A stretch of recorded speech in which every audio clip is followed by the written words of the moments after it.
Welcome to More Than a Few Words, marketing conversation for business owners. This is your host, Lorraine Ball.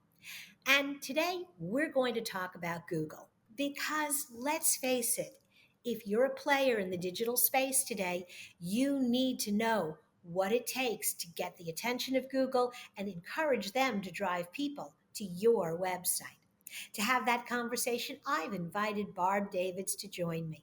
She is the founder of Compass Digital Strategies, and she has more than 25 years of marketing experience. And she's not here for the fluff. Her passion lies in providing direct, results oriented digital marketing solutions for ambitious business owners. And when she's not behind her laptop, well, she's out running with her dog, Stone, in whatever city she's in at the time. Barb, welcome to the show. Thanks, Lorraine. This is going to be a very fun conversation, I think. I think so too. I know when I tell people we're going to talk about SEO and Google, they're like, oh, but it's important. It Yeah. really is. And it's important because it's always changing. But if you're Mhm. talking to a small business owner, what are the first things they need to keep in mind when they're thinking about Google? I think the first thing to keep in mind is not to panic whenever they hear the algorithm is changing. It is a very, what do you want to call it, roller coastery or volatile-y, whatever the word is. It goes up and down all the time, and there's always changes happening. So I think that the first thing is to be patient with anything that they hear, the news or anything that's going on. There's nothing that they're going to be able to do immediately on their website to impact something immediately. So um, the patience thing, I think, is the hard one, but I think that's the very important one. So being patient, kind of taking a step back, but also you mentioned before we were on air that you have this framework that you sort of take people through to sort of set kind of the website up to be successful. Do you want to talk a little bit about Mhm. that framework? Sure. It's my SWE.E.T framework. It's a SWE.E.T framework, S.W.E.E.T, like literally sweet. And it is, I feel like, a little bit different than a lot of people do with frameworks. It is taking it basically page by page. In a sense, I know that most of us as small business owners are doing our own websites and we don't have time to hire out necessarily all the time. So the idea behind the framework is something that every business owner can do, or if they have an assistant, that they can teach them to do it. So basically, it's S is select a target keyword. So you want it, and it's not as hard as it sounds. It's basically just trying to figure out, okay, what are people searching for? What words are they typing in that I'm going to be able to show up for and be able to help that person with the challenge that they're having. So it's finding that target keyword. That's the general, or I guess the technical Mm-hmm. term. And then W we have is work on a blog post. So create a blog post or update an existing one to match that target keyword or that search phrase and help the person genuinely fix the challenge, solve the challenge, and just answer it quite plainly. It doesn't have to be anything overthought in terms of when you're creating the blog post. There are certainly things that you can do to be better about trying to show up in Google. But ultimately, what you're doing is you're answering the question. And I think people make it harder than it needs to be. But even like saying, having certain words on there, that kind of thing, that inherently happens when you're talking about the subject anyway. I, The third one is E. well, I was going to say The on third that one is, idea of answering questions, that has always been sort of the cornerstone of my approach to SEO, is because mhm. people really have questions. That's why they go to Google. And so just paying attention to the keyword, the question, answering it is, I think, is so important. But okay, what's the E in the framework? Yeah. The E is enhance with summaries. So making sure that when you are working on your blog post, you work on that meta title and that meta description, which are the things that show up on the Google search results. Because effectively what you're doing is saying, hey, shop my website, and I want you to come into my website versus somebody else's Mm-hmm. website. So it's very important to spend some time on those.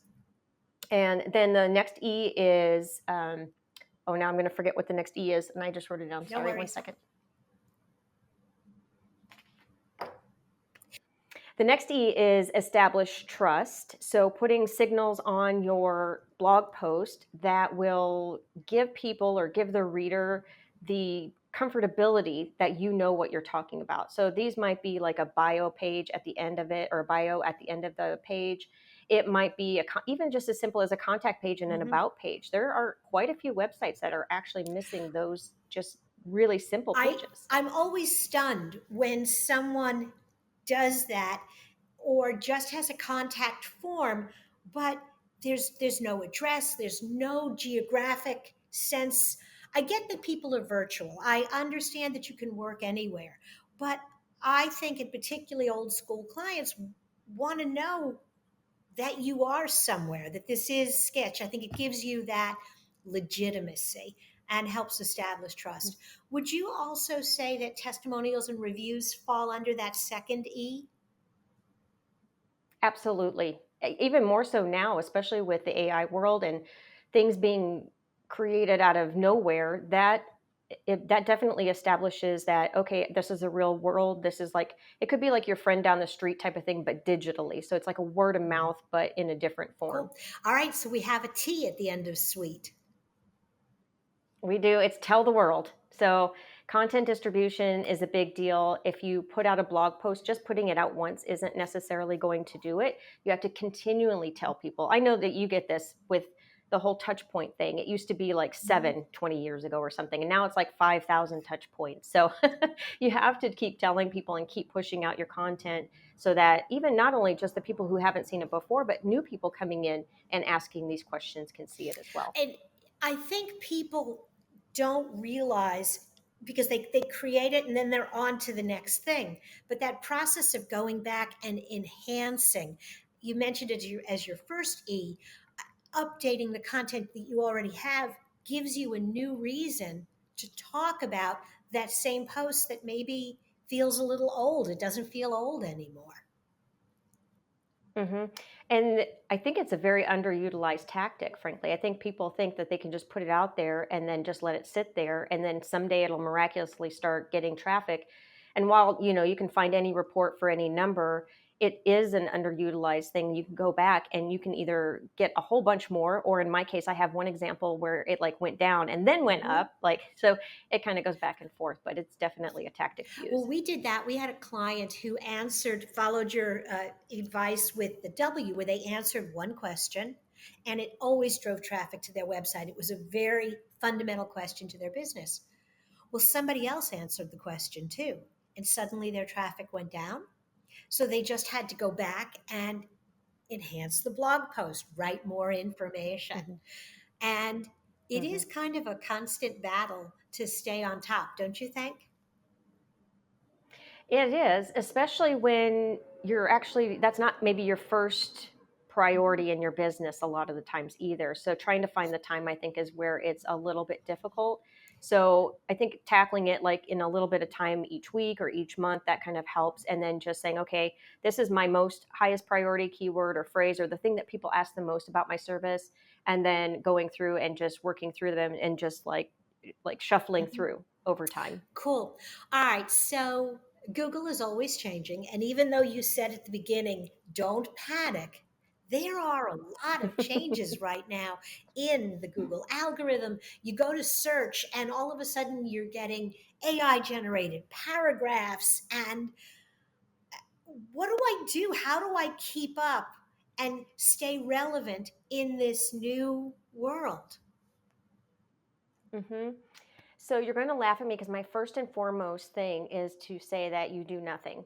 And I know that's like very scary to hear, but there is absolutely, as a small business owner, there's nothing that you can do right at this moment. Now, in the future, probably, but generally speaking, the AI overviews is what they're calling them in Google. They are pulling from existing Mhm. sources and existing websites. So anything that you have been doing is helping your cause go into being able to show up there. I think the funny thing is that it's not even all over the world yet. First of all, it's only in if you're I think it's only if you're logged in as Yes. well. But the idea is it depends.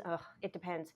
It depends on the phrase that's being used of whether or not they show up, and it's still not a whole ton of them.